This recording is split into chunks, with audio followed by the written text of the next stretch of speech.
السلام عليكم ورحمة الله تعالى وبركاته. دمان ardayda Soomaaliyeed kusoo dhawaada kanaalka macallimiinta loogu barateen casharada xiisad ku saabsan fiisigiska iyo xisaabta iyo dhammaan arrimaha la talinta waxbarashada. Halkan hadii lahayd waxaan rabnaa aan maanta idinku soo gudbiyo casharkii la magac baxay la yaabka xisaabta ama fiisigiska. La yaabka xisaabta ama fiisigiska. Intaan la yaabka xisaabta ama fiisigiska gelin fadlan muuqaalka like saar. waxaan ka codsanaynaa haddii aan ugu cusubtahay inaad nagu soo biirtid. La yaabka xisaabta maanta idin hayo waa mid dilahayd ma ka yaabin doono. wax kala maahan waxaan naqaanaa number 11. number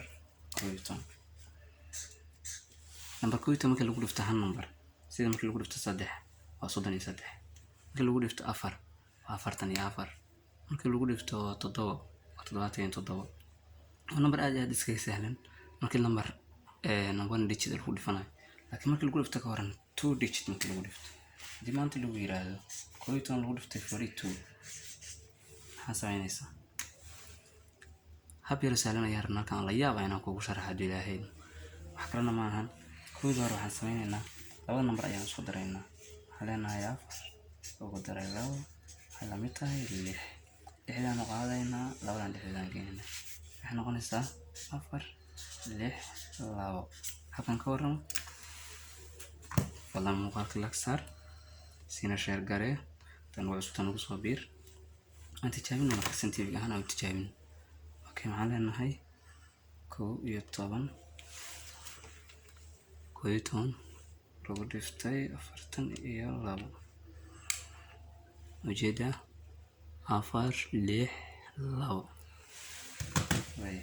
marka aan qaadano tusaale waxaan leenahay 11 lagu dhiftay tirada 75 badi maxay noqonaysaa marka? waxaan leenahay labada number isku darayna marka hore 7 lagu daray 5 meeqa waa 12. waxaan sameynaysaa marka labadan qaadayna dhexdaan geenaynaa halkana waa qaadayna 7 ku darayna ilaa 12 dhex ma wada galaysay maxay noqonaysaa 8